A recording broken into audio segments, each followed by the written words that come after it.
Comment sont nés les correspondants de proximité? Ce sont les ordonnances Macron qui ont été le déclencheur. J'étais à l'époque délégué central d'AXA, donc AXA, 22 000 salariés, et on avait déjà pas mal progressé, on avait 300 porteurs de mandat. On a fait nos comptes sur l'effet des accords syndicaux qui est impacté par la loi Macron, par les ordonnances Macron, la loi et les ordonnances, et on s'est rendu compte que j'allais perdre la moitié de mes porteurs de mandat, 150. Donc là, on est proche du PSE, hein, donc surtout avec des gens qui nous ont accompagnés aussi longtemps. Dit comment on fait pour dire à 150 personnes, t'as bien servi la cause, mais je peux plus te prendre, on n'a plus besoin de toi. Alors ça m'a creusé la tête, et j'ai dit c'est pas possible, on peut pas laisser ça comme ça. Il faut que je trouve une idée pour qu'on puisse garder ces gens-là, qui gardent une activité même réduite dans la section, qui puissent toujours faire partie de la famille. Donc on a eu les élections, alors par chance on a bien augmenté, ce qui fait qu'on a perdu que 100 mandats au lieu de 150 déjà, donc ça amortit un peu le choc.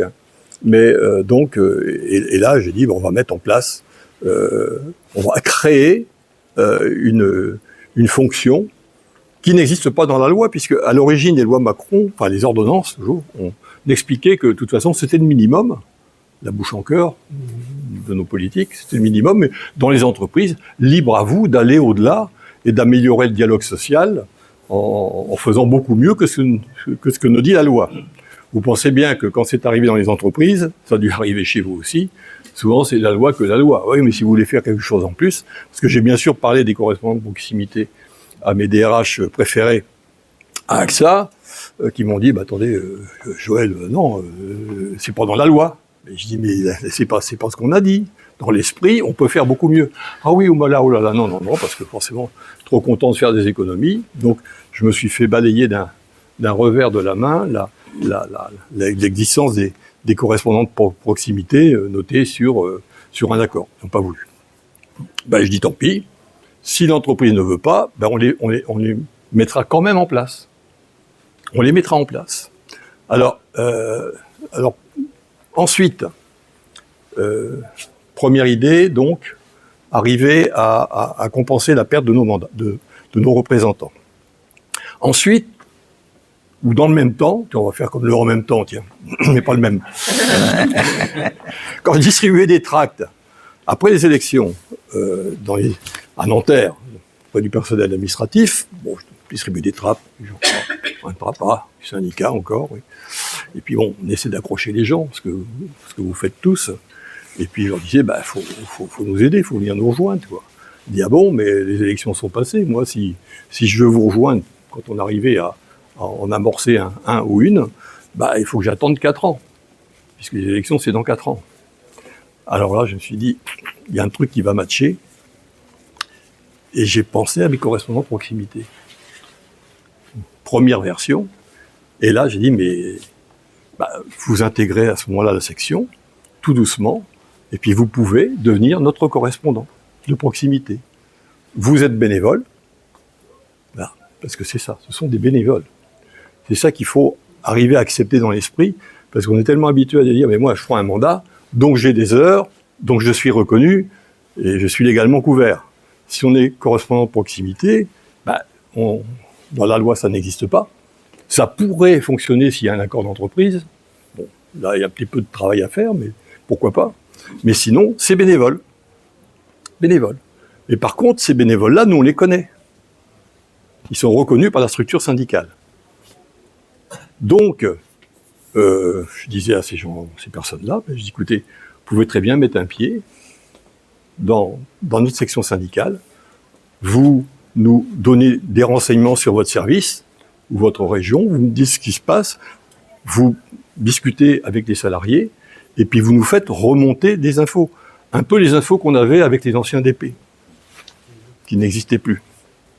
Partons du principe que, aussi, et là en même temps toujours, nos délégués syndicaux dans les CSE sont bombardés de dossiers et ont la tête dans le guidon, et que le maillage du territoire et la remontée des infos allaient se faire beaucoup moins bien parce que tous nos délégués sont tellement pris par le travail quotidien qu'ils en oublient le travail de proximité auprès des salariés parce qu'ils n'ont pas le temps, tout simplement. Et donc, en créant ces correspondants de proximité, on assure un maillage du territoire ou des entreprises ou des services, métier par métier, pourquoi pas, beaucoup plus important, ce qui fait que ça nous permet d'avoir des gens un peu partout. Condition, bien sûr, de les recruter. Alors, quel est le rôle d'un correspondant de proximité? C'est là le sujet. Il ne négocie pas, il ne remplace pas les personnes qui ont des mandats, mais il nous donne des infos, et en même temps, nous, on les met dans les circuits de communication de la section. C'est-à-dire qu'ils reçoivent des infos de la section syndicale, donc ils participent comme ça à la vie de l'entreprise. Et donc c'est une porte d'entrée progressive pour les salariés qui sont prêts à prendre un mandat, mais qui souhaitent simplement aider. Et ça marche assez souvent. J'étais mardi avec les équipes du GAN Groupama, à Marseille, et donc ils avaient des correspondants de proximité. Il y en a un qui est venu témoigner. C'est pour moi un grand moment de bonheur, parce que finalement il a expliqué tout ce que je viens de vous expliquer. C'est que lui, il voulait pas prendre de mandat, parce qu'il avait un bon boulot, il voulait pas se faire mal voir par son chef en prenant un mandat syndical, voilà, parce que 35 ans, voilà. Et il nous a dit, en substance, moi quand on est venu me voir pour me proposer de mettre un pied, de mettre un ongle dans le syndicat, ça m'a plu parce que c'était un tout petit investissement, et ça me permettait de pouvoir le faire. Sinon, je ne l'aurais pas fait. On m'aurait demandé de passer une journée par semaine, c'était hors de question. Et donc, j'ai vu comment ça se passait, et surtout, comment la section syndicale, enfin, tous les délégués syndicaux, le travail qu'ils faisaient, travail souvent silencieux, travail ingrat, personne ne voit le travail que vous faites pratiquement quand vous êtes dans les CSE, quand vous faites les préparations. Mais quand vous êtes dans la structure, vous vous rendez compte de ce que l'équipe fait pour le bien commun. Et là, il m'a dit, je me suis rendu compte qu'il y avait une équipe formidable, que moi je voulais participer finalement beaucoup plus à la vie de l'entreprise. Et comment participer à la vie de l'entreprise? En m'engageant un peu plus, en étant correspondant de proximité. Il nous a dit, maintenant, ça fait 1 an que je suis correspondant de proximité, ça me plaît, je suis fier de ce que je fais, et la prochaine fois, je demanderai à être sur les listes électorales. Voilà. Donc, c'est lui qui m'a tout dit, quoi. Je buvais du filet, bien sûr. Parce que la valeur, c'est l'exemple. Parce que moi, je parle comme un livre. Mais ça, il faut le vivre, d'ailleurs. On passera après aux questions-réponses, puisqu'il y a quand même des aspects pratiques qu'il faut pouvoir savoir appréhender. Donc, porte d'entrée progressive, leur moyen de sensibilisation au fait syndical et la découverte de l'action syndicale sur le terrain, je viens de le dire. Et puis là, hier, on parlait avec quelques-uns d'entre vous sur les jeunes. Comment est-ce qu'on fait venir les jeunes au syndicalisme? C'est pas facile de faire venir les jeunes. Alors d'abord, il faut les solliciter. Bon, ça c'est facile, souvent, des fois ça marche. Mais ce moyen-là, ça leur convient bien. D'ailleurs, la preuve, celui qui a témoigné mardi, c'était un jeune.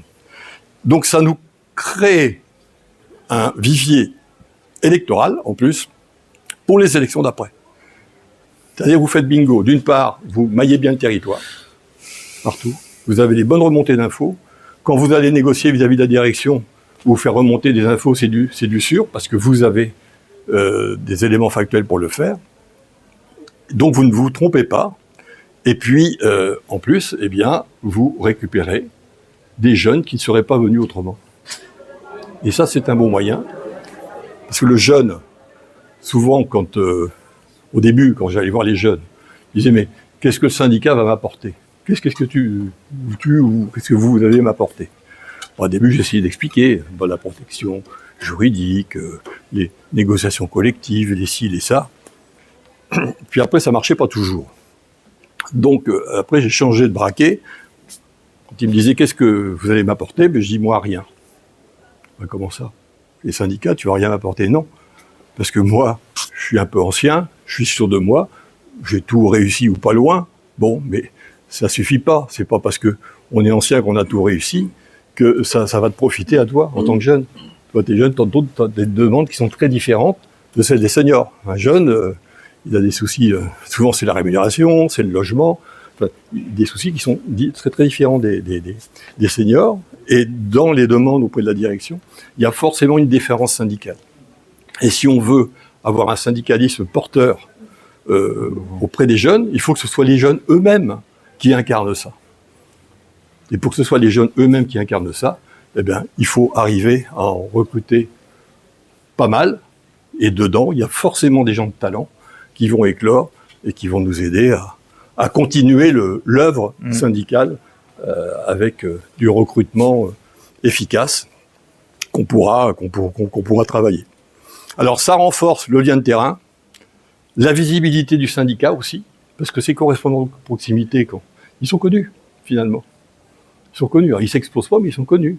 Donc, au moment de voter, c'est une force. Même s'ils ne restent que correspondants de proximité. Ils vont pas tous avoir des mandats. Des fois, ils pourront peut-être le faire toute leur vie. Mais c'est des forces à point. Je vais pas dire des agents normaux, parce que on n'est pas dans les services secrets. Mais ce sont des appoints extrêmement efficaces. Alors, rôle clé pour pallier à cette surcharge des élus et garantir l'avenue syndicale, bien évidemment. Alors, il y a plein d'autres vertus aux correspondants de proximité qu'on peut leur attribuer. Et puis là, maintenant, ce qui est intéressant, c'est que entre le moment où je l'ai mis en place et aujourd'hui, on a quand même une expérience. Francky va vous en parler, puisque, bon, comme à AXA, ça a commencé à bien marcher, on l'a étendu à la fédération. À l'époque, j'étais encore président. Et puis, bien sûr, il l'a repris. Je l'ai même évoqué au comité confédéral à 2 reprises, parce que on n'est pas jaloux de nos idées. Quand tu as des bonnes idées, il faut savoir les partager et en faire profiter toute la famille CFE-CGC. Merci Joël.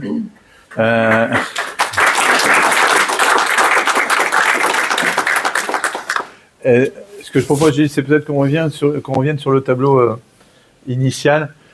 Vous avez compris qu'au travers de ce que vient de présenter Joël, vous avez à la fois la genèse et puis effectivement ce qu'on a pu découvrir en mettant en pratique les correspondants de proximité, ce que ça crée aujourd'hui comme développement et ce que ça peut créer comme perspective.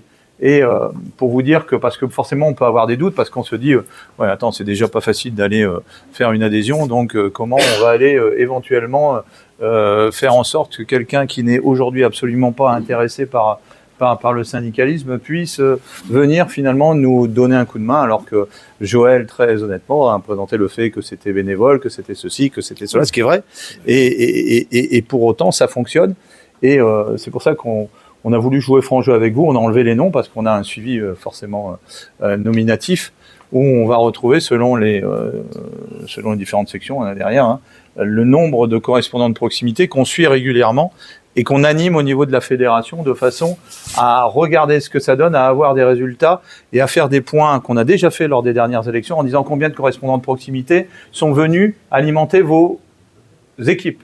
Combien de jeunes, grâce aux correspondants de proximité, vous avez pu aller chercher et qui sont venus sur les listes. Et on est tout à fait en capacité, et c'est pas des secrets gardés, de vous dire ce que ça, concrètement, ce que ça a pu donner, et même l'établir par un tableau qu'on peut envoyer, puisqu'on le suit, et vous dire qu'effectivement ça fonctionne. Alors, une fois qu'on a dit que ça fonctionne, on le décrète pas, on le met en application, et effectivement, on le met en application comment ? Le principe est assez simple. Si on prend une structure que je connais bien, Generali, et le fait de travailler avec l'ensemble des militants, alors on peut en avoir 5, on peut en avoir 10, on peut en avoir 30, on peut en avoir 50, on peut en avoir 100. De toute façon, ces militants sont en fonction de nos résultats et sont en fonction de la taille de l'entreprise dans laquelle nous sommes. Et le principe est de travailler sur ce qu'on appelle un projet 10. Alors le projet 10, c'est simple, on demande à chaque militant de fournir 10 personnes qui sont eux, soit déjà adhérents ou soit pas adhérents, mais populaires, appréciés dans les services, appréciés dans tel secteur, appréciés dans telle zone. Et à partir de cette liste de 10 noms, de dire, parce que Joël l'a dit, le principe c'est déjà d'aller démarcher. Parce qu'effectivement, si on ne fait pas le geste, si on n'a pas une méthode pour le faire.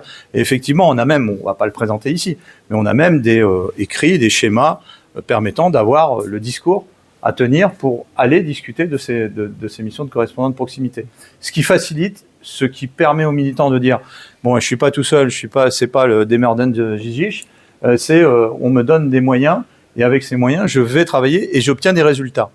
Et dans la mesure où on a, Joël le disait, au niveau de la fédération, commencer à avoir des résultats clairs, nets et précis. On en vient aujourd'hui, lors des séminaires, Joël y faisait référence, et je vais vous donner 2 exemples pratiques, et puis après, on rentrera un peu plus dans le détail des actions.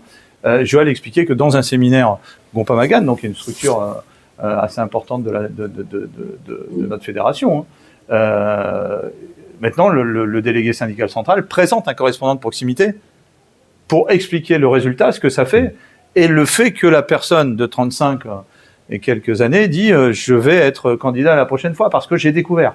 Donc on arrive in fine à l'objectif recherché. Moi je vais vous dire la semaine dernière, donc d'un point de vue pratique, délégué syndical central à Generali, 2 jeunes dames de 29 et 34 ans présentées à la RH, à notre direction centrale RH, pour dire voilà, ils vont être correspondants de proximité. Et on a un point fort à la CFE-CGC.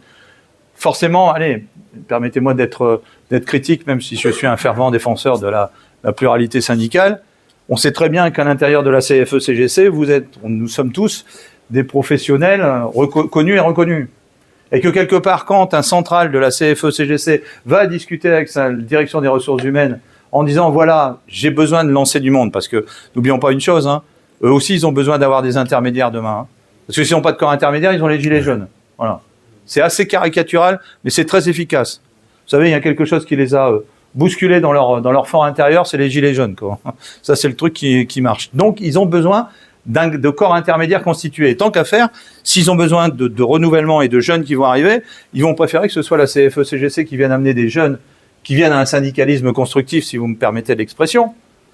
Je ne dis pas que les autres n'ont pas un syndicalisme constructif.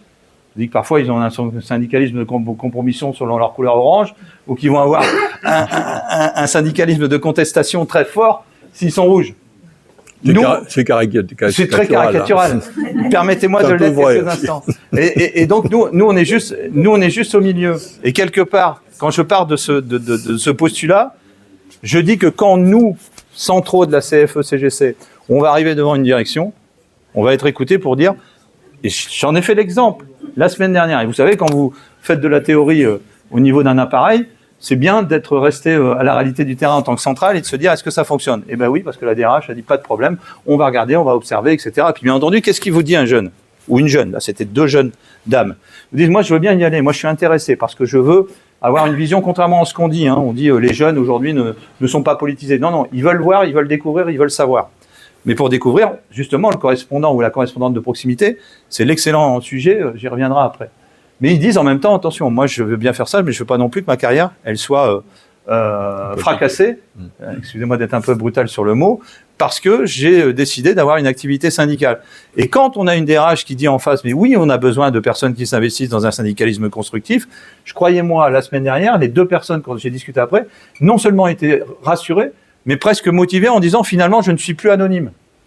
Dans une boîte de 7000 salariés, je me suis retrouvé devant ma directrice des ressources humaines et on m'a dit, oui, vous faites bien votre travail, parce que bien entendu, ils se renseignent, quand on donne les 2 noms, ils essayent de voir, vous savez, oui, on sait que vous faites bien votre travail, et oui, effectivement, vous pouvez faire du syndicalisme avec, et on regardera de façon, on va être clair, de façon favorable, votre dossier, parce que ils ont besoin, ils disent pas qu'ils vont les avantager, ils disent simplement qu'ils ne vont pas connaître de désagréments et qu'au contraire, on le sait tous autour de la table. Quand on fait du syndicalisme dans nos métiers respectifs, on apprend 2-3 choses et on sait à quoi ce qu'on est en train de faire, à quoi ça sert dans le sens du projet de l'entreprise. Parfois, quand on ne fait pas de syndicalisme, on découvre pas de la même façon. Donc, ce point-là, il est hyper essentiel et je crois que ça peut nous apporter une force. L'autre force, on peut venir, si tu permets, Gilles, sur l'intervention. L'autre force, c'est de se dire que cette phase découverte, elle est hyper importante. Joël en a parlé, et je pense que c'est fondamental. Si on va chercher quelqu'un, d'abord, si on va sur l'adhésion, c'est l'adhésion au projet, etc. Mais quand on veut dire, et il faut nous aider à militer. Souvent, là, on se trouve sur Moi, je veux bien adhérer. J'aime bien ce que tu fais. Je t'aime bien toi. Mais militer, tu sais, je suis pas sûr. Je suis pas certain. Je suis pas convaincu. C'est pas que vos idées ne vont pas, hein. Parce que souvent, quand ils ont décidé de venir chez nous, c'est que, un, ils nous apprécient, et deux, qu'ils ont regardé nos communications et qu'ils ont trouvé que ça collait à peu près avec leurs valeurs. Ça, c'est clair.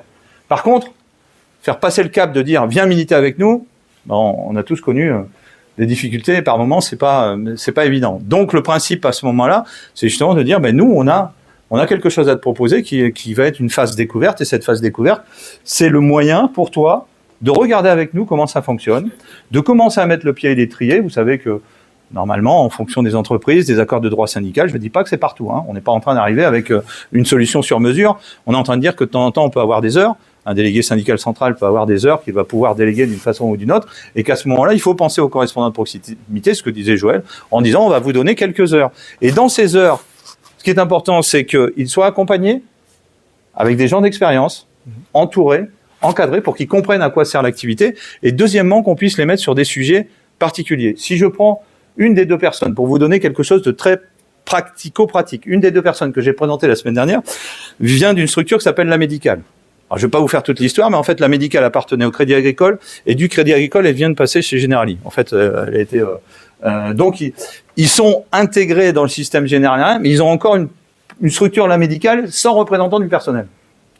Et il y a une information-consultation qui est en train de se faire, parce que forcément, pendant 1 an et demi, on a dit, l'entreprise Generali, on dit on touche à rien, et puis au bout d'1 an et demi, ils disent, bon, on va commencer à vous mettre là, on va commencer à vous mettre là, on va commencer à vous mettre là. Donc, il y a une information-consultation au CSE sur le sujet. Mais nous, on n'a pas de représentants, comme d'ailleurs personne d'ailleurs. À la Médicale, il n'y en a plus. Tous ceux qui étaient représentants sont partis à la retraite. C'est un des sujets essentiels auxquels je reviendrai. Et là, ben, nous, une des deux personnes, elle fait partie de la Médicale. Il se trouve qu'en plus, elle est community manager. Imaginez l'intérêt que j'y vois pour le développement chez nous. C'est juste extraordinaire. Je vois que les plus jeunes, voilà, ça a un impact. Et donc, elle va réfléchir, on va lui donner quelques heures pour nous dire, par rapport à l'information consultation, apporte-nous ce que ça peut avoir comme implication sur ton service, etc., etc. Ce qui fait qu'elle va découvrir le syndicalisme, en même temps se faire découvrir, parce qu'elle va discuter avec ses collègues en disant, voilà, j'ai un petit mandat au sein de la CFE-CGC, et Joël le disait tout à l'heure, quand elle va commencer à parler, on sait qu'elle est efficace, on sait qu'elle est sympathique, on sait qu'il y a un capital qui va permettre éventuellement aussi pour elle de faire du développement syndical, et pour nous d'avoir aussi un autre bénéfice en termes de développement syndical. Parce que ça aussi, c'est un sujet important. Joël l'a dit tout à l'heure, tu voulais dire quelque chose? Oui, non, c'est surtout par rapport aux heures, par rapport aux moyens. Ouais. Parce que, justement, quand on dit que correspondant de proximité, il n'existe pas légalement. Mais il peut exister parce que, alors, la loi au niveau des ordonnances Macron ne prévoit pas d'heures pour des gens qui n'ont pas de mandat. Par contre, dans les entreprises comme la tienne, ou Groupama, alors pas AXA parce que j'ai pas réussi, ils n'ont pas voulu. On a des heures. On peut très bien avoir un pool d'heures qui peut être, une partie peuvent être donnée à des gens qui sont pas forcément des porteurs de mandat. Et donc là, c'est un moyen de les faire venir. Par contre, si je prends AXA où il n'y a pas d'heures possibles, il y a quelquefois des réunions où on peut inclure des gens qui ne sont pas des porteurs de mandat, des experts. Voilà. Et là, on peut faire participer les correspondants de proximité. Voilà, non, mais Joël, tu as raison de le préciser. Et ça nous amène à quelque chose. Quand on part de ce prisme du correspondant de proximité, on se dit aussi dans nos négociations d'accords de droit syndical, qu'est-ce qu'on doit faire? Parce que si nous, on a la stratégie de se dire, si on obtient des pools d'heures supplémentaires, on sait qu'on pourra plus facilement aller chercher des correspondants de proximité. Ça veut dire qu'on doit avoir aussi parfois des stratégies d'accords de droit syndical. Voilà pourquoi nous, on ne veut pas garder ça à notre niveau, et que Joël en a parlé, et que j'en parle aujourd'hui au comité directeur confédéral, en disant, mais c'est quelque chose qui pourrait s'étendre. Et bien entendu, il faut des stratégies, parce que comme le dit Joël, quand ça n'existe pas, c'est plus compliqué, il faut trouver d'autres, mais ils les ont trouvés. Mais quand ça existe, ben, ça permet de dire, tiens, voilà. Et ils découvrent véritablement de l'intérieur. S'ils n'ont pas, je ne vais pas vous dire que 100% ont dit oui, hein. C'est pas vrai. Mais je vous dis que 70%, c'est à peu près le taux. Et sur les listes, on pourra les finir, c'est 1 sur 2 qui viennent. 1 sur 2. Qui disent, bah, la prochaine fois, oui, je serai. On n'a même plus besoin de demandeurs. C'est eux qui disent, est-ce qu'on aura une place sur la liste? Est-ce que je peux venir? Est-ce que je peux venir? Mais vraiment. Parce que, encore une fois, n'oublions pas une chose. Même s'ils savent qu'on n'est pas les partisans du grand soir. Ça rassure. Mais parallèlement, il y a une chose qui est ils se disent quand même, le syndicalisme, Joël l'a dit. Nous, on sait, on est dedans en permanence. Mais eux, pour eux, le syndicalisme, ils font quoi? Ils sont planqués, ils sont protégés. C'est un peu opaque, quelquefois. C'est un peu opaque. Pour eux. Le seul moyen de pouvoir ouvrir la porte et de se dire qu'est-ce qui se passe derrière la porte, c'est que nous, on leur ouvre la porte. Alors, on a deux solutions. La formule directe. Forcément, si quelqu'un dit, non, je veux y aller, très bien, on ouvre la porte et vas-y en grand. Si jamais, effectivement, elle correspond à nos valeurs. Mais par contre, si elle veut y aller sur la pointe des pieds, ce que je disais tout à l'heure, nous, on peut entrouvrir la porte, mais viens voir. Regarde de l'intérieur. Et ce qui est très important, je l'ai dit, je le redis, c'est tout l'accompagnement qu'on va mettre autour de cette personne. En fait, si j'essaye de dire les 3 succès, cette histoire de projet 10, c'est-à-dire qu'il faut structurer avec les militants une liste de travail en disant, parce que forcément, au début, on va voir les équipes, ils disent, oh là, ça va être du boulot, ça va pas marcher, j'ai pas envie, etc. Ce qui se comprend. Donc, ça nous a prouvé que, des fois, il faut mettre les mains dans le cambouis et lui montrer que ça fonctionne. Voilà. Et donc, on le fait. Et puis, 2, c'est de se dire, derrière, on vous met. Donc, ce projet 10, un discours, une méthode qu'on écrit, qu'on formalise. Je suis prêt, bien sûr, à donner à Gilles, à mon retour de vacances, parce que je suis en vacances l'année. J'ai besoin de repos. Donc, donner ce discours, ce schéma qu'on a mis en place. Troisièmement, c'est l'accompagnement. Vous savez, quand on a dit ça pour ceux qui ont fait du recrutement, en gros, c'est les bases d'un recrutement et d'une rétention réussie. Donc, si on travaille là-dessus, on a ce développement. Et avant qu'on fasse un jeu de questions-réponses, depuis tout à l'heure, on parle des jeunes. Et il y en a quelques-uns, je vois dans la salle, pas moi. Donc, les jeunes, ça doit être aujourd'hui une réflexion profonde. Joël le disait tout à l'heure, mais vraiment. Ça ne veut pas dire qu'on doit faire du jeunisme, c'est pas ce que je suis en train de dire. Ce que je suis en train de dire, c'est que les renouvellements, vous savez, avec Joël, on peut en parler parce qu'il y a un renouvellement générationnel. À un moment, vous avez vu, on a des parcours communs dans l'introduction, on a des points communs, mais il y a aussi à un moment, quelqu'un qui était déjà plus expérimenté, qui devient plus jeune, vient et on va travailler. En gros, si ça n'existe pas, on dit souvent à Joël qu'il a réussi, son développement de fédération, mais il a surtout réussi la succession. La succession, elle se fait pas en 1 an, en 2 ans ou dans 3 ans, puis elle se fait pas sur une personne, c'est pas vrai. Elle se fait sur une équipe. Sur une équipe. Et sur aujourd'hui la jeunesse, il y a 2 éléments qui me paraissent essentiels. Un, c'est que si on ne travaille pas comme ça, on ne va pas faire le renouvellement intergénérationnel. Et croyez-moi, les problématiques de corps intermédiaires, c'est devant nous. Mais c'est un vrai problème pour tout le monde. Et si vous en parlez avec vos DRH, vous verrez que vous allez, à votre grande surprise, vous allez les intéresser. Parce que depuis, s'il n'y avait pas eu les Gilets jaunes, si Macron n'avait pas décidé à un moment de dire que finalement il fallait directement que le patron discute avec le peuple, mais ça ne marche pas, ça. Ça ne marche pas, c'est pas d'aujourd'hui. Dans toute organisation humaine, dès qu'il y a plus de 150 personnes, si tu n'as pas des relais intermédiaires, tu ne peux pas fonctionner. Alors, imaginez c'est la même chose pour une entreprise. Et ils le savent. Parce qu'à un moment, il faut bien que, même s'il y a un aspect démocratique dans les corps intermédiaires, il faut bien qu'il y ait une leader, si vous me permettez l'expression, ou un leader qui va être en capacité de dire, il faut prendre des décisions, il faut avoir des arbitrages, et il faut discuter avec les équipes pour obtenir. Vous savez que quand il n'y a pas de corps intermédiaire constitué, il y a une première chose. Vous savez, l'échec des Gilets jaunes, en dehors de leurs idées, moi, je n'ai pas à juger de leurs idées. Mais j'ai regardé leur mouvement qui était un peu fait de différentes... Il y avait un truc qui refusait complètement, c'était le leadership. Mais comment voulez-vous que 2 institutions discutent ensemble si à un moment, il n'y a pas des représentants qui sont mandatés, dûment mandatés? Ça veut dire ce que ça veut dire démocratiquement. Ça veut dire que tu as un mandat, et à l'intérieur du mandat, tu fais tout ce que tu veux pour l'obtenir. Et bien si on ne fait pas ça, on tue le système. Et tuer le syndicalisme, à mon avis, vu l'état de la France, c'est encore actuellement faire beaucoup, beaucoup plus de mal à notre société française. Donc, il y a un véritable enjeu, mais les directions le savent comme nous. Donc, ça, c'est important. Sur les évolutions intergénérationnelles. L'autre point aujourd'hui, de se dire que les jeunes sont en plein dans cette idée centrale d'une nouveauté. L'intelligence artificielle, une nouvelle organisation du travail et une observation différente de la société. Et que eux, je ne dis pas que c'est toutes les générations qui sont en train d'y réfléchir.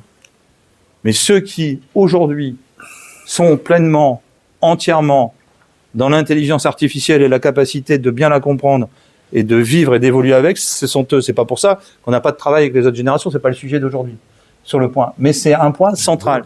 L'organisation du travail, pourquoi je pense que la jeunesse va être hyper importante, parce que cette génération a connu ce qui s'est passé en mars 2020.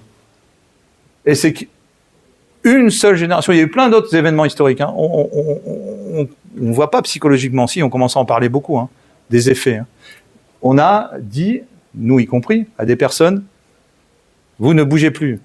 Et quand, pendant 1 an, ou presque, on a dit à des personnes, vous n'avez plus les mêmes contacts, vous n'avez plus les mêmes sorties, vous n'avez plus la même liberté de vivre, ça a changé beaucoup de choses. Et ça a changé fondamentalement le ratio, le rapport activité professionnelle versus activité personnelle. Et si,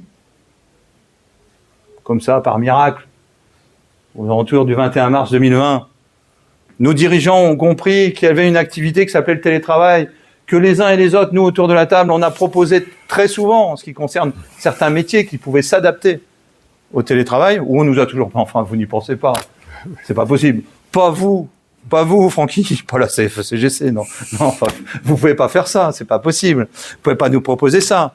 Et d'un seul coup, se dire que, on a tous connu, pendant cette période-là, les dimanches matins, être en visioconférence avec la direction pour faire de briques et de broc une organisation télétravaillée à la va-vite, hein, bricolette dans le garage, pour trouver des solutions. Mais quand je dis ça, je dis que par rapport à ce qui est en train de se passer, les jeunes ont après vécu l'activité télétravaillée, qui n'est pas un acquis social. Hein. Un acquis social, c'est le fruit d'une revendication, c'est le fruit d'une lutte ou c'est le fruit d'une négociation. Là, malheureusement, c'est le fruit d'une catastrophe sanitaire. Et pour autant, elle est entrée dans le mode de fonctionnement et elle doit continuer à être négociée parce que, croyez-moi, aujourd'hui, nous, on a fait un sondage à la Fédération Assurance, 20% déjà de nos adhérents répondent qu'ils ne sont pas forcément bien, qu'ils soient managers ou qu'ils soient salariés avec le système. Ils ne disent pas qu'ils sont contre l'activité télétravaillée. Ils veulent de l'activité télétravaillée, mais ils veulent qu'elle soit mieux organisée. Ça veut dire que si on est syndicaliste, tout va bien, on ne va pas s'embêter parce que finalement, il y a le télétravail 3 jours par semaine, il y a les chaises de compétition, il y a le super écran qui va bien. On n'est pas en train de faire notre travail et il va y avoir à retravailler là-dessus. Et je pense que la jeunesse va nous amener énormément d'idées pour bien le faire. Vas-y, Joël. Oui, il y a un point complémentaire aussi par rapport aux correspondants de proximité. Parce que c'est vrai, quand on prend des jeunes, forcément, ils portent leur sujet. Donc là, on est sûr d'être dans le vrai. C'est aussi la qualification. Tous ici, dans nos fédérations, la CFE-CGC est la seule organisation à progresser fortement partout depuis longtemps. C'est pas un hasard, même si le nombre de cadres augmente. Mais je crois qu'il y a eu un gros travail de fait dans toutes les structures, et forcément la vôtre, c'est de mettre en place des gens qui sont qualifiés, c'est-à-dire des gens qui sont bien dans leur boulot. C'est quand on a des gens qui sont bien dans leur boulot, en général, ils sont bien dans le syndicat. Et quand on prend des correspondants de proximité, il y a un intérêt aussi, c'est qu'on voit les gens évoluer, parce que combien de fois ça vous est arrivé de mettre des gens sur les listes, et puis s'apercevoir 3 mois après que le comportement d'un tel ou d'une telle, il est un peu déconnant. Hein, on l'a pas bien vu, ou alors il a changé, ou alors il a une revanche. Donc ça nous est arrivé à tous. Et lorsqu'on a des gens sous la main que l'on voit évoluer en tant que correspondant de proximité, on les connaît mieux. On connaît mieux leur comportement. Et quand on les met sur les listes, on sait un peu plus à qui on a affaire. Donc ça permet de qualifier aussi les listes, ce qui est très important, nous, pour la qualité du syndicalisme, et puis surtout pour le roi et l'audience, hein, parce que quand quelqu'un est bien dans sa tête, il donne envie aux autres. Hein. Puis au niveau électoral, ça fait mouche. Tout à fait. Et pour finir, et puis si après vous voulez qu'on échange, si on est encore dans les temps, avec plaisir. Bien entendu, ces correspondants de proximité, Joël avait officialisé, j'ai continué, on fait officiellement un mandat donné par le président de la fédération. dès qu'une entreprise a un correspondant de proximité, il y a un process qui monte à la fédération et où il y a un mandat. Ce qui permet de dire à nos délégués syndicaux centraux de faire ce travail de discussion avec la direction pour prévenir que ça existe et qu'ils aient derrière le mandat fédéral, qui n'est pas un mandat protecteur, mais qui est un mandat d'existence. Et ce qui fait qu'un jour, si on a un problème avec un correspondant de proximité, ça n'est pas encore arrivé, mais si jamais on avait un problème et qu'on était appelé, on pourra dire au directeur, on vous rappelle que vous avez vu notre délégué syndical, on a discuté, etc. Donc, voilà. Bon, après, si forcément la personne a des comportements qui ne sont pas en adéquation, ça c'est autre chose. Mais on n'a pas, c'est important d'avoir cet aspect de protection.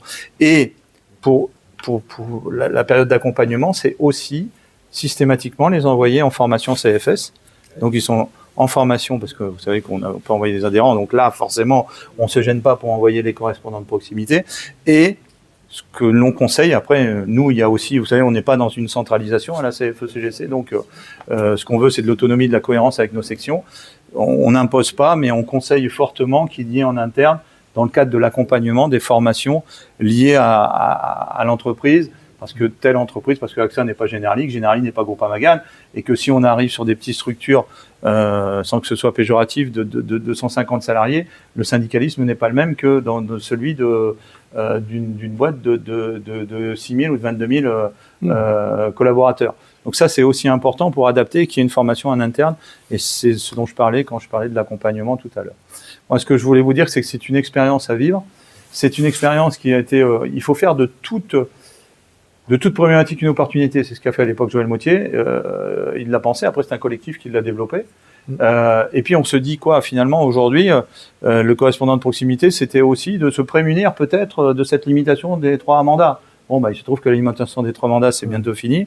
Il se trouve que j'étais on a discuté, mais moi, j'ai osé l'écrire sur les réseaux sociaux dès qu'il y a eu cette signature d'accord et où c'était à l'intérieur de l'accord. Je ne voyais pas comment un quelconque gouvernement, il a changé depuis, mais un quelconque gouvernement pouvait remettre ça en cause parce que ça avait été signé.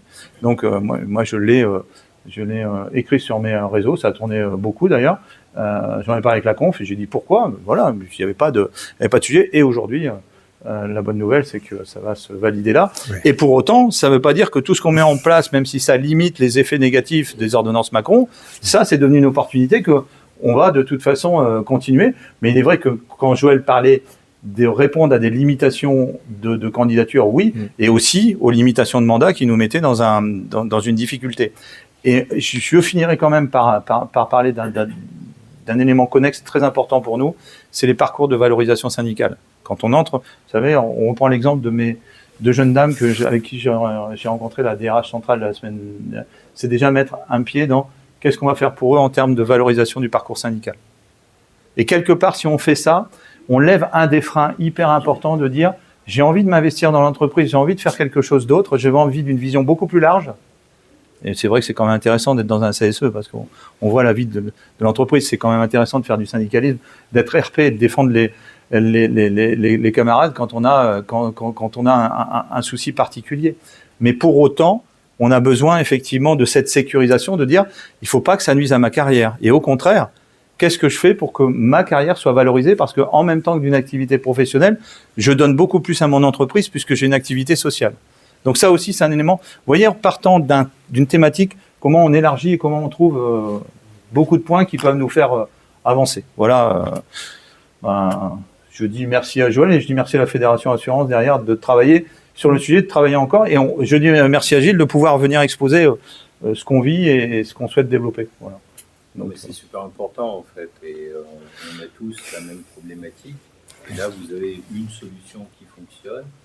En plus, vous êtes prêts à la partager avec nous, à nous accompagner, nous aider, ce qui est formidable. Donc, c'est à nous de vous dire merci, parce que vraiment, merci déjà d'avoir eu l'idée et d'avoir insufflé ça, et puis pour la mise en place et le développement, parce que c'est un partage de réussite qu'on aimerait avoir aussi au sein de notre fédération. Mais je pense qu'on va pouvoir échanger, et puis il y a sûrement des membres de l'équipe qui vont vouloir vous poser des questions, etc. Donc, avec plaisir.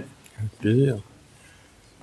Moi, j'ai une question. C'est vraiment très éclairant. Vous avez l'idée et puis sa mise en application. un des freins possibles, c'est la disponibilité des élus historiques pour accompagner ces représentants de proximité. Parce que les élus historiques, et surtout depuis les ordonnances Macron, sont moins nombreux, plus chargés, et bien au-delà de leur zone de confort et de leur limite horaire. Qu'est-ce que vous avez utilisé comme moyen pour que cet accompagnement, qui à mon avis est majeur dans la pérennisation des représentants de proximité, pour que cet accompagnement soit pérenne dans le temps? Alors, la première réponse que je peux apporter, c'est que dans plusieurs entreprises, en tout cas Generali et AXA, je sais qu'ils le font, c'est qu'il y a des personnes dédiées aux correspondants de proximité. C'est-à-dire que d'abord, sur une grande partie de leur activité syndicale, on a mis un responsable qui s'occupe de tout, y compris de la connexion avec la fédération, etc. Alors après, je ne dis pas en fonction des moyens, c'est pas toujours la même limonade. Hein. Il faut être conscient de ça. Donc quelque part, c'est au moins de se dire, parce que après c'est un ajustement en fonction de la volumétrie. Si on a 15 000, encore une fois, ça va pas être les mêmes moyens qu'à 200 à tous les niveaux. Mais c'est de se dire quel temps il faut au moins dire à une personne, tu vas consacrer une partie de ton temps à ça. Ça veut dire que sur les deux, si on va un peu plus loin, soit j'ai des poules d'heures, soit j'ai pas de poules d'heures, et à ce moment-là, il faut voir la DRH pour dire, voilà, lui va avoir besoin, ou elle va avoir besoin d'autant d'heures complémentaires et essayer de les négocier. Je dis pas que c'est facile, je dis que par rapport à la question que tu me poses, c'est une des solutions qu'on pourra apporter. Ça, c'est le premier point. Et sur l'accompagnement, on travaille, là, c'est une question de proximité. Il y a un mot très important, hein. Je voulais le souligner parce que Joël a raison. La proximité, aujourd'hui, quand on voit les éléments, vous savez, nous, dans l'assurance, ils viennent de sortir un sondage qui est extraordinairement éclairant. D'ailleurs, Joël l'a commenté sur ses réseaux. Ils sont en train de nous dire que les distributeurs, donc les salariés, les agents, etc., sont plus plébiscités que jamais. À un moment où vous pouvez aller sur Internet, avoir une proposition assurantielle, etc., etc., ils disent non, on veut avoir quelqu'un parce que dans un monde qui est en train de séparer tout, il y a un truc hyper important, il y a un mot essentiel, qu'on fasse de la politique, du business, du syndicalisme, c'est ce qu'on fait, la proximité. Et donc, quelque part, c'est de se dire, dans telle zone, on a trouvé une correspondante, un correspondant de proximité. Il faut qu'on ait une personne qui géographiquement est à côté et essayer de faire coller les activités des uns et des autres, notamment sur de la représentation, comme on le disait tout à l'heure, la possibilité d'expertise et de dire, tiens, on va la mettre dans une négociation à côté de cette personne. Ce qui est important, c'est qu'elle ait identifié une personne à côté. Là, c'est pas beaucoup plus de temps. C'est parfois, par contre, un échange téléphonique, qu'est-ce qui se passe, et donner les moyens, parce que qu'est-ce qui est important, c'est ce que disait Joël. Après, c'est d'être au sein des équipes et de se dire on a une problématique, on a une telle interrogation et que ça remonte. Donc elle, la correspondante ou le correspondant de proximité, il devient par essence cette personne qui nous manque parfois dans nos chaînons. Parce que quelque part on a des visions très très globales, mais on a du mal à voir quelles sont les conséquences, parfois même des accords que nous signons. Et on a besoin d'avoir des remontées là-dessus, parce que parfois on signe des accords avec beaucoup de motivation, et puis la mise en œuvre, voilà, c'est ce que tu disais sur la genèse, et après la mise en œuvre, tu peux avoir la meilleure idée du monde, et après il faut avancer, quoi. Alors, peut-être pour ajouter concrètement au niveau de l'accompagnement qui est essentiel, question essentielle, parce que si on nomme quelqu'un et qu'on le laisse dans la nature, ça tombe. Dans les grosses structures, si je prends celle que je connais la mieux, c'est AXA, on avait 50, dans le premier G, 54 représentants de proximité légaux. Et ce qu'on a fait, c'est qu'à ces représentants de proximité, on leur a donné la mission supplémentaire interne d'animer les correspondants de proximité. Donc ça, c'est pratique dans une grande structure. Dans les plus petites, il y a moins de monde. Et donc là, c'est plutôt du parrainage, en disant, bon, s'il y a 3 délégués syndicaux, 3 représentants de proximité, chacun en prend un. Chacun, toi, tu seras parrain de tel correspondant, toi, tu seras parrain d'un tel et un tel, et puis après, 2, pourquoi pas. Voilà, on se débrouille comme ça. Et puis, un autre point, c'est l'animation par rapport au central, par rapport à la section. Et assez souvent, je sais qu'il y a des équipes qui, tous les trimestres, par exemple, font une visio avec leur correspondant de proximité. Voilà. On dit, voilà, une fois par trimestre, on passe 1 heure ensemble, en visio, c'est facile à mettre en place. Et puis, on peut aller plus loin pour faire une réunion annuelle, si on a un peu des moyens financiers, pour faire une réunion avec les correspondants de proximité. Pourquoi pas? Enfin, un petit moment tout est possible. Un petit moment pour sacraliser. Oui. C'est important. J'ai peut-être raté quelque chose, mais je ne comprends pas bien, je ne vois pas la subtilité, la différence entre représentants de proximité et correspondants de la unité. Parce que finalement, quand on regarde le cadre donné dans le travail, pour moi c'est pareil. Donc, j'arrive pas à voir s'il y a une subtilité. Et si oui, laquelle? Alors, d'abord, il y a la première subtilité, c'est que le représentant de proximité, il est reconnu par la loi. Donc, on peut le mettre dans les protocoles de représentants, que le correspondant de proximité, lui, n'est pas reconnu par la loi. Donc, le représentant, vous le recrutez pour la durée du mandat. Le correspondant, lui, vous le recrutez quand vous voulez. Donc, c'est ce qui nous arrange. Ça nous arrange, donc, si c'est un mois après les élections, 6 mois ou un an après. Et puis, dans le rôle qui lui est dévolu, ben, il n'est pas chargé d'exprimer les revendications du peuple. C'est pas son rôle. Que le représentant, lui, peut le faire auprès de son DS. Il a ce rôle-là qui est officiel. Le correspondant, c'est pas officiel. Donc, alors c'est vrai que c'est assez subtil, mais nous, ce qui nous intéresse, c'est d'avoir des personnes présentes là où on a personne, par exemple. Maillage. Et avec les correspondants, ça suffit pas, parce qu'assez souvent, les entreprises sont pingres en termes de nombre de mandats. Donc nous, si on veut les augmenter, il n'y a qu'à travers les correspondants de proximité qu'on peut réussir. Parce que le réservoir est énorme. Moi, si je prends l'assurance, il y a 6 000 adhérents, mais aux élections, c'est 23 000 voix. Donc, ils sont où entre les 6 000 et les 23 000? C'est des gens qui votent pour nous. Et puis, vous avez certainement le même ratio chez vous. Donc là-dedans, on a forcément des gens qui sont potentiellement des correspondants de prox, voire même au-delà, des gens qui sont vierges de tout, et puis qu'on peut faire venir à nous. Donc, je ne sais pas si j'ai répondu, mais... Les correspondants, ils sont forcément... Pardon? Les correspondants positifs, ils sont forcément... Adhérents. Ah. Bonne question. Chez nous, oui. En général, oui. En règle générale, en règle générale, ils sont adhérents. Mais c'est aussi un moyen de les faire venir. De faire venir. Oui, forcément. Il faut pas de dogme. Le dogme, ce qui bloque le monde, et notamment le syndicalisme, enfin, pas le nôtre, c'est le dogme. Quelque part, on est des pratico-pratiques, y compris là. Alors, oui, étant donné notre structure, on demande, mais je vais vous dire, si un jour on vient me demander de faire un mandat, alors que si on m'explique pourquoi, forcément 3 mois après, je vois si quand même la personne a pris son adhésion. Mais en tous les cas de figure, c'est aussi un point peut-être de dire, découvrir le syndicalisme pour faire de l'adhésion, bien sûr. Je pense qu'il y avait le sens de la question était et oui. Et l'avantage du correspondant de prox, c'est, imaginons que le gars nous dit oui, j'adhérais, puis que derrière, il se passe rien, et ben on arrête. Faut pas se fâcher. Voilà. Puis c'est vite fait. Il y a Olivier que... J'avais une question parce qu'en fait, dans le démarrage de la présentation, j'ai compris que le lancement de la démarche du correspondant de proximité, c'était pour répondre au fait qu'il y avait une partie des mandats qui disparaissaient, entre autres les Oui. Et donc, vous aviez des gens qui étaient déjà militants, qui allaient se retrouver sans mandat. Oui. Et quand on arrive à la fin de la présentation, on se dit, mais c'est un super vecteur pour attirer les jeunes. C'est ça. Oui. Ouais. Entre les deux, on a changé de cible, et je voulais savoir à partir de quand... Alors, c'est pas qu'on a changé de cible, c'est que ça se cumule. Ouais. Les premières nominations ont effectivement été des gens qui, du jour au lendemain, se retrouvaient sans mandat. Sur le sable. Et donc, on a nommé correspondant de proximité. Mais dans le même temps, l'idée a émergé qu'on pouvait l'étendre à d'autres populations que les anciens mandatés. Donc, c'est complémentaire.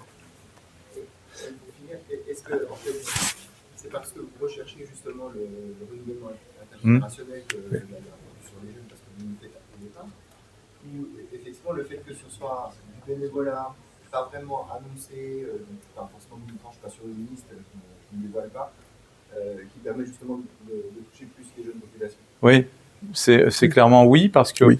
le principe important, c'est cette phase découverte. Et à partir de là, l'objectif est que, effectivement, le jeune vienne découvrir de lui-même, parce que on peut être les meilleurs développeurs syndicaux du monde,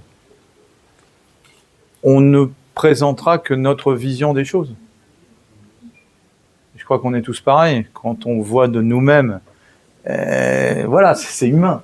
Quand on voit de nous-mêmes, on se dit, bon, bah oui.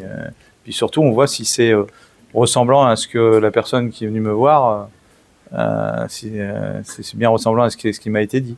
Donc, oui, clairement, c'est un sujet. Et pour répondre sur la partie jeune, ça revient à ce que j'ai dit tout à l'heure. Oui, en venant, et on est en train j'ai un séminaire moi aussi avec mes équipes fédérales. On a un séminaire le 10, 11 et 12 juin. 11. Ouais, et un des sujets, c'est l'annonce d'un atelier spécifique sur le développement des jeunes. Et à l'intérieur, on veut ce développement massif et on veut derrière ce développement de réflexion. Sur le développement de réflexion, si je vous donne quelque chose qu'on est en train d'attention, les Suédois ne sont pas encore au courant. Mais bon, c'est une réflexion donc d'un atelier d'une dizaine de jeunes qui vont venir des différents syndicats fédérés, qui vont y réfléchir. Et ce que je vais en faire, c'est un shadow cabinet. En gros, les réflexions qu'on peut avoir au comité fédéral, on va leur glisser à eux et regarder quelles sont les visions qu'ils peuvent avoir de tel ou tel. Et c'est vachement important parce que par rapport aux idées dont je parlais tout à l'heure, en fait, nous, on a mis comme stratégie l'intelligence artificielle, l'organisation du travail et 2 sujets d'actualité très importants pour l'assurance qui sont excusez-moi de le dire parce que si jamais il y en a qui sont convaincus, je suis prêt à parler avec eux, de cette connerie de la grande sécu qui est une ineptie, on est en train d'annoncer qu'on va refaire 45, je peux vous dire que c'est tout sauf 45 qui va être fait. Et on est fiers à la Fédération de l'assurance d'avoir la discussion avec la Confédération pour expliquer, parce que c'est notre métier, pourquoi c'était compliqué. Et puis aussi les actualités nationales sur la retraite. Et paradoxalement, les premiers sondages nous montrent que les jeunes ça va vous surprendre. Ils sont très intéressés maintenant à voir ce qui se passe sur la jeunesse. Et on commence à voir dans nos métiers d'ailleurs des gens de moins de 40 ans, d'une trentaine d'années qui commencent à mettre des PER en place à titre personnel, privé. Ce qui sous-entend qu'il est temps de réfléchir à quelque chose, bien entendu, en soutenant, en étayant notre système par répartition qu'on doit défendre par-dessus tout. Mais il faut réfléchir sans doute, parce qu'on est en train, c'est quand même fou de se rendre compte que dans notre pays, on nous dit le modèle social pèse, etc. Oui, il pèse, mais il pèse aussi parce qu'on a manqué de pédagogie et qu'on n'explique pas, ce qu'on n'a pas expliqué plein de choses, et notamment peut-être que les jeunes vont être beaucoup plus intéressés aujourd'hui à comprendre le système et pas à se laisser porter par le système. Parce que finalement, se laisser porter par le système aujourd'hui, voilà, on a tous nos parts de responsabilité. Je parle des politiques, des syndicalistes, un peu moins les syndicalistes forcément, les patrons, sur le fait de ne pas avoir suffisamment expliqué le modèle social. Voilà. Mais clairement, quand on discute avec les gens, des études dans la population, on se rend compte en fait qu'il y a une méconnaissance des institutions. Alors quand on arrive sur le modèle social, tout fonctionnement paritariste, c'est des sujets, ça nous fait plaisir parce qu'on est en plein dedans. En fait, on est en train de travailler, nous, dans la fédération, sur l'éducation paritaire, du paritarisme formation, du paritarisme social, etc. Parce qu'au bout du bout, et la vraie définition, c'est à quoi ça sert un syndicat. Est-ce que le truc, c'est compliqué. Est-ce que ça sert à dire oui à tout, caricature? Est-ce que ça sert à être tout le temps dans la rue? À mettre le feu. Ou est-ce que ça sert à mettre des modèles? Parce que ça a été quand même mis, quand on voit la GIRC Larco, la CFE-CGC, voilà, la GIRC. Bon, c'est plus nous qui sommes à la tête, c'est malheureux, mais ça fait partie de notre histoire. Et quelque part, aujourd'hui, les formations des jeunes syndicalistes doivent porter là-dessus, parce que c'est nous, notre rôle aussi, de ramifier et d'expliquer, et d'expliquer comment ça fonctionne. Vous savez, je suis dingue quand je me dis, tu vas à la pharmacie, c'est bien le seul endroit où tu sors avec un sac et tu te dis pas combien ça m'a coûté, quoi. Parce que combien ça m'a coûté, nous, on peut dire combien ça m'a coûté, parce que quelque part, le modèle social, il est aussi une résultante du fiscal et du social. Et quand on occupe les professions que nous occupons, on sait ce que ça veut dire sur une fiche de paye. Voilà. Donc c'est des sujets sur lesquels il faut travailler. Pour aller dans le sens de ce que veulent les jeunes, et même toutes les populations, pas forcément que les jeunes d'ailleurs. Souvent, en tant qu'élu, on finit quelquefois par être, pas coupé, mais c'est quand même compliqué d'être sans arrêt branché avec toute la population et savoir ce que veulent vraiment les salariés. Si vous avez ce réseau de correspondants de proximité, qui ne sont pas des gens qui sont conditionnés par le syndicalisme, puisqu'ils sont assez neufs finalement, c'est quand même des gens intéressants à interroger lorsque, par exemple, vous avez une décision à prendre ou sur une AO, sur un sujet, vous interrogez qui? Souvent les élus. Certains vont aller jusqu'à faire un sondage auprès des salariés, bon, c'est une bonne solution. Mais si vous avez un bon réseau de correspondants de proximité, ben, ça peut quelquefois suffire, parce que les gens vont vous faire des remontées. Et ça, pour l'entreprise, ils n'ont pas forcément compris. Moi, j'avais fait un débat à l'époque à Suresnes, hein, avec un parterre de DRH, etc., Gilles de Robien qui était là, et j'avais expliqué que les ordonnances Macron allaient être dangereuses pour les entreprises elles-mêmes, parce qu'elles ne sauront plus, à travers leur syndicalisme, ce qui se passe vraiment au plus profond de leur service dans leur entreprise, surtout quand elles sont grandes. Et je sais que Gilles de Robien avait applaudi des deux mains, j'avais un succès important, et là, j'avais lancé des correspondants de proximité, hein, je n'en étais pas caché, quoi. Donc, je me souviens d'un détail avec un PDG dont je tairais le nom, il était d'AXA, que je connaissais bien, puis je le vois un soir, 11h du soir, c'est bon, je vais les voir tard, et puis il arrive, il me dit « Ah, on vous aime bien les syndicats ». On se tutoyait, je dis « Ouais, tu te fous de moi, là ?» Je dis, tu dis que tu aimes bien les syndicats? Non, mais à d'autres, tu peux pas nous blairer. Oui, c'est vrai. Il me fait, bon, d'accord. Mais sans vous, mon paquebot, je pourrais pas le piloter. Et là, on a tout dit. On a tout dit. Et c'est vrai que si on a, alors, je reviens au correspondant de proximité. S'il y a un bon réseau de correspondants, on a la respiration et ça nous donne vraiment du crédit. Voilà. Il y avait une question au fond après, Patrick. Pour revenir peut-être au début du processus que vous proposez, avant d'arriver à un système établi avec des accords avec la DRH, etc. Mais au début, et moi je trouve très intéressant de dire comment on crée une pépinière, comment on développe, sans mettre en première ligne des personnels qui auraient peut-être des envies de rencontrer. Ouais. Et du coup, concrètement, le syndicat est prêt à accompagner ces profils-là en formation. À quel titre ils vont être mis en disponibilité, ou en tout cas ils prennent sur leur congé personnel de formation syndicale annuelle. parce que vis-à-vis de leur encadrement, ils n'ont pas de mandat et ils n'ont pas Ça de dépend des temps de accords dispo. aussi. Donc, comment ça Dans les accords fonctionne internes. concrètement sur juste la formation? Alors, le principe, on revient toujours à la base de l'accord de droit syndical où il y a des formations syndicales annuelles. Et on a aussi, vous savez, le droit sur l'accord de droit syndical à une participation à une réunion syndicale. On ne dit pas, la réunion syndicale, ça peut être une formation. Hein. Ceux qui vous disent, j'ai le droit, par exemple, à 3h31 de vie syndicale sur un trimestre. Et bien, dans ces 3h31, si on cumule deux fois 3h31 et qu'on n'a pas assisté ça fait la possibilité d'avoir une journée de formation. Ça, c'est le premier point.